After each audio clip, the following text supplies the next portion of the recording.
নির্বাচন যে করেই হোক ফেব্রুয়ারির প্রথমার্ধের মধ্যে নির্বাচন হবে। পৃথিবীর কোনো শক্তি নাই এই নির্বাচনকে ঠেকাতে পারে। নির্বাচন হবে এবং সে বিষয়ে পুরো যত ধরনের প্রস্তুতি লাগে সেই প্রস্তুতিগুলো নেওয়া হচ্ছে।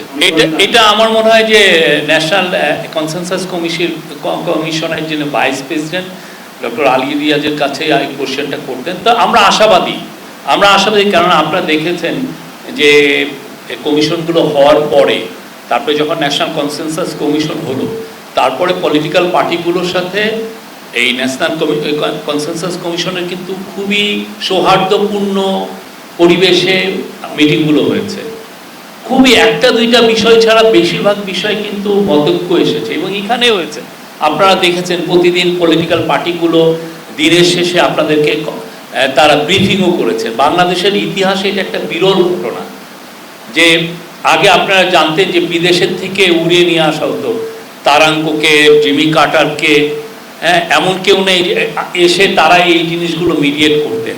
তো এখানে দেখা যাচ্ছে যে আমরা এই ন্যাশনাল কনসেনসাস কমিশনের সাথে স্বাস্থ্যকর অল টাইম হানিকম, সব সময় অল টাইম হেলদি লাইফ।